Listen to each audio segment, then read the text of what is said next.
A paz do Senhor, meus irmãos teólogos, tudo bem com vocês? Espero que vocês estejam bem. Sejam bem-vindos ao meu canal Crescendo com a Bíblia. Estamos de volta para mais uma aula da matéria Ramar Teologia. Isso mesmo, estamos com uma série de estudos da teologia sistemática e essa é a nossa segunda aula. Para quem não me conhece, meu nome é Sandra Raquel, sou pastora da Assembleia de Deus Missão para o Mundo, sou bacharel em Teologia com pós-graduação em Novo Testamento e estamos aqui para tirar as dúvidas de vocês em tudo que está relacionado à teologia e à Bíblia. O meu canal responde a dúvidas, meu canal traz dicas, traz também curiosidades bíblicas. Então você que ainda não é inscrito, se inscreva.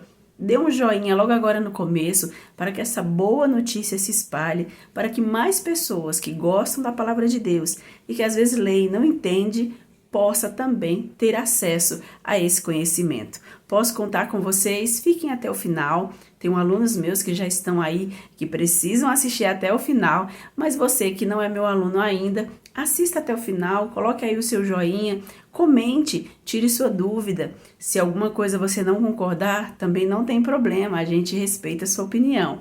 Que essa palavra, que é da boa teologia, possa se espalhar para mais pessoas. Posso contar com você? Obrigada! Então vamos agora dar continuidade ao tema da Ramar Teologia ou doutrina do pecado.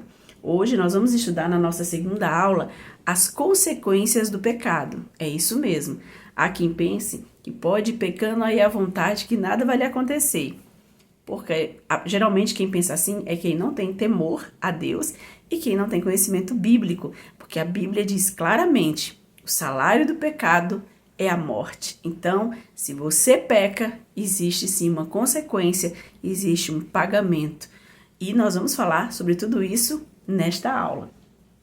No estudo das consequências do pecado, deve-se considerar a culpa e o castigo. É isso mesmo. Geralmente, quando você peca, é o correto você se sentir culpado. Se você não se sentir culpado, tem alguma coisa errada aí. Então, isso é algo que é esperado. Se houver um pecado, haver o sentimento de culpa. E é claro, haverá também a consequência que é o castigo pelo pecado. O que é a culpa? Se refere à responsabilidade dada à pessoa por um ato que provocou prejuízo material, moral ou espiritual a si mesmo ou a outra pessoa. É isso mesmo. É quando verdadeiramente você fez alguma coisa errada. Quando verdadeiramente você causou prejuízo para alguém ou até para você mesmo. Então, você é culpado e você sente essa culpa porque você sabe que você fez, você errou, você prejudicou alguém. O processo de identificação e atribuição de culpa pode se dar no plano subjetivo ou objetivo. Essa parte é muito importante da Ramar Teologia. Você conseguir distinguir quando a culpa é objetiva e quando ela é subjetiva. Você já tinha ouvido falar sobre isso? O processo de identificação e atribuição da culpa se dá nesses dois planos. Vamos ver o primeiro? A culpa objetiva refere-se à transgressão real. A culpa é atribuída por um grupo a um indivíduo que, ao avaliar seus atos, quando estes resultam em prejuízos para outros, o consideram culpado. É isso mesmo. A culpa objetiva é quando ela é real. Vamos ver então agora a culpa subjetiva, só para você entender que tem diferença entre uma e outra. A culpa subjetiva refere-se à sensação de culpa numa pessoa. É um sentimento que se apresenta à consciência quando o sujeito avalia seus atos de forma negativa, sentindo-se responsável por falhas, erros e imperfeições. Percebeu a diferença? A culpa objetiva é quando você realmente cometeu um erro e você sabe disso. A culpa subjetiva é quando você tem uma sensação de que errou. Você não tem certeza, mas lá dentro de você está um peso. Você pensa, será que eu magoei o irmão? Será que eu feri a irmã? Será que eu deveria ter falado daquela maneira? Será que eu deveria ter feito daquela forma? Então, há uma avaliação negativa sua, das suas ações, e com isso você fica com uma sensação de culpa. Às vezes, não acontece de você realmente ter ofendido ou magoado a pessoa. Às vezes sim, às vezes você pode sim ter ofendido. E por isso que esse sentimento de culpa é bom, para que nós possamos nos avaliar e então pedir perdão e então se desculpar e tentar consertar aquilo que nós erramos. Tanto que eu coloquei uma frase aqui que diz assim: se você pecar e se sentir mal, é bom. Mas se você pecar e se sentir bem, é mal. Então, para você ver que nós não somos pessoas que não temos, ou melhor, nós somos pessoas que temos o funcionamento correto do nosso cérebro e sentimos o peso da culpa. E isso é bom se nós errarmos. A culpa é um estado em que o indivíduo que sente a culpa, ele se sente merecedor de castigo pela violação de uma lei moral. É isso mesmo. Então, quando nós nos sentimos culpados, a gente já tem uma consciência de que nós iremos com certeza pagar por aquilo, que a gente vai sim passar por algum tipo de prejuízo, de punição, porque nós erramos, nós falhamos. E em Efésios 2:3 diz que o pecado e a morte nivelam todos os homens, porque a Bíblia diz que todos pecaram e por terem pecado, todos morrerão, todos foram destituídos da glória de Deus. E agora, nós vamos continuar falando a respeito das consequências, mas agora falando da penalidade. Trata-se da penalidade ou punição pelo pecado. Romanos 6:23. Existem dois tipos de penalidade: o castigo natural e o castigo sobrenatural. O natural refere-se ao mal natural incorrido pelos atos pecaminosos da pessoa. Por exemplo, doenças venéreas provocadas pelos pecados sexuais, assim como doenças, por exemplo, câncer de pulmão para quem tem o vício do cigarro, câncer ou problema no fígado, fugiu da memória agora, cirrose, ou uma cirrose para pessoas que têm problemas com álcool, e assim sucessivamente. São castigos naturais, problemas que o próprio corpo padece por causa de atos pecaminosos, atos onde o indivíduo faz coisas que ferem ao seu próprio corpo, ferem sua moral, ferem a ele mesmo e também ofendem a Deus. O castigo sobrenatural, aí sim, esse é diretamente da parte de Deus.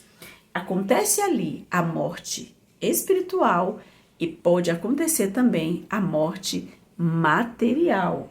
Tem alguns textos aqui que eu vou deixar para que você possa pesquisar, que é em João capítulo 8, versículo 34, Mateus capítulo 10, versículo 28 e primeira carta de Paulo aos Coríntios capítulo 15, versículo 21 e 22. Todos estes falam de morte física e morte espiritual. Num deles, o Senhor Jesus diz que nós devemos temer a Deus, que pode tirar a vida material, mas também pode lançar a alma no inferno, que é chamado de a segunda morte. Então, vamos ser prudentes, né? Vamos temer ao nosso Deus e não vamos errar, cometer pecado. Aqui está falando também que nós, os salvos, que vivemos, né, diante de Deus, nós não podemos pecar, porque ao pecar nós nos separamos do nosso Deus. Os não salvos já vivem numa morte espiritual. Essa separação nossa do nosso Deus é chamado de morte espiritual, é um afastamento. Então, lá no livro de João, no Evangelho de João, capítulo 6, dos 50 ao 53, e na primeira carta de João, no capítulo 5, versículo 12, vai falar sobre isso, sobre as pessoas que estão mortas porque não têm comunhão com Jesus.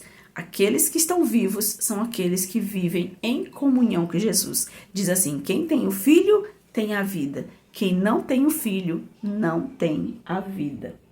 E como eu falei, até mesmo nós, os crentes, quando pecamos, experimentamos uma separação parcial de Deus. Por que parcial? Porque o Espírito de Deus que habita em nós rapidamente nos constrange a nos arrepender e a procurar o perdão da parte do nosso Deus.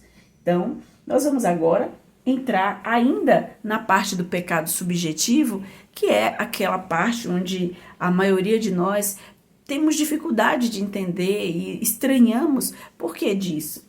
Porque existem alguns textos na Bíblia que falam assim, em Romanos 14, 23 diz, tudo que não é de fé é pecado. O que é isso que o apóstolo está dizendo? Que há coisas que nós fazemos com dúvida. E se fazemos com dúvida, então é melhor não fazermos, porque isso acaba se tornando um pecado. Porque dentro de nós vamos nos sentir culpados, vamos sentir um peso. Então, se você vai fazer algo e está com dúvida, você está se condenando por aquilo que você fez, então é melhor você não fazer. Uma coisa interessante é a ira. Algumas coisas podem parecer pecado, mas não são. A ira, por exemplo, está lá em Efésios 4, 26. O irar-se, é natural do ser humano. Porém, o que eu faço quando estou irado, as minhas ações com ira, é que se tornam pecado. Então, a Bíblia diz, ireis, mas não pequeis. Então, você nunca deve tomar atitudes iradas, você nunca deve tomar atitude triste. Até alegre você tem que ter cuidado para tomar atitude. Porque às vezes a alegria que estamos sentindo, nos contagiando, pode nos fazer tomar atitude sem pensar. Então, a vida cristã é uma vida de obediência. Deus pode dar uma instrução personalizada para um e para outro não. Isso também pode acontecer. Veja que nós estamos falando da culpa subjetiva. O que é isso? É quando eu tenho uma sensação de culpa. E existem pessoas que elas recebem da parte do próprio Deus uma instrução personalizada. Por exemplo, algumas pessoas, mesmo não fazendo parte mais de denominações que têm usos e costumes, ela não se sente bem usando calça, ela continua usando saia, mesmo sabendo que não há nenhum problema. Por quê? Porque há para ela sente dentro dela uma lei particular, uma lei que, como eu coloquei aqui, uma instrução personalizada, onde se ela usar, ela se sente culpada, ela sente que ela não deve, então ela deve obedecer a isso. É um sentimento onde ela sente que Deus vai cobrar isso dela e que ela não deve fazer. Ela não deve apontar quem usa, mas não deve ser aquela pessoa que está fazendo algo e se condenando o tempo todo, se sentindo culpado. O Senhor diz que isso não é necessário. Os reis de Israel receberam a ordem de levar consigo e ler todos os dias o livro da lei do Senhor. Isso está em Deuteronômio 17, versículo 18 e 19. Podiam também receber instruções personalizadas. Lá no livro de 1 Samuel 13, versículo 12 ao 14, aquelas instruções que foram dadas a Saul eram instruções personalizadas. Ele tinha que obedecer. Era ele. Deus estava requerindo dele. Não estava requerindo de nenhum outro, mas dele. E uma pena que ainda assim ele não obedeceu. Mas existe sim leis que são pessoais, são minhas. É eu com Deus e Deus comigo. E Deus não exige isso de outro, ele está exigindo de mim. Isso é algo muito, muito pessoal. Bem-aventurado, isso está escrito em Romanos 14, do 22 ao 23, diz assim: bem-aventurado é o homem que não se condena naquilo que aprova. Esse é o cerne da questão da culpa subjetiva. Se você está fazendo algo, está se sentindo condenado, está com dúvida, você não consegue ter firmeza, então é melhor não fazer. São pessoas que foram ensinadas, é o exemplo que eu dei, sobre usos e costumes, como sendo pecado. E ao aprender que não é bem assim, começam a aprovar coisas que antes elas condenavam. Porém, passam a sentir-se condenados por estas mesmas coisas que agora aprovam. Então, se é isso que está acontecendo com você, significa que você está sentindo uma culpa subjetiva.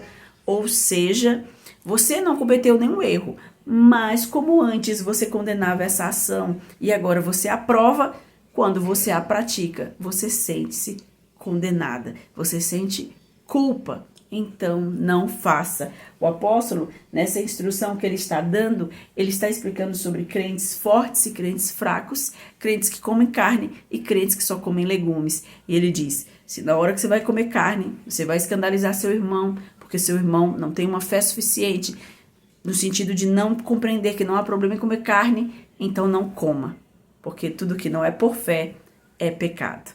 E assim a gente encerra essa nossa segunda aula. Perdoe eu ter corrido, eu tive um probleminha no meu celular, vocês viram que até eu mudei o cenário da nossa primeira aula, ele estava clareando e fechando muitas vezes, e eu tive um pouco de dificuldade para reiniciar essa aula, então eu estou correndo para fazer ela um pouco mais curta, para que a gente possa conseguir fechar e concluir estas aulas de Ramar Teologia. Que Deus abençoe você, fique com Deus. Se você gostou, dê um joinha, se inscreva se você não é inscrito, mande sugestões, mande suas dúvidas, comente, diga se você concorda ou discorda, não tem problema nenhum. Espero você na nossa próxima aula de Ramar Teologia, a doutrina do pecado.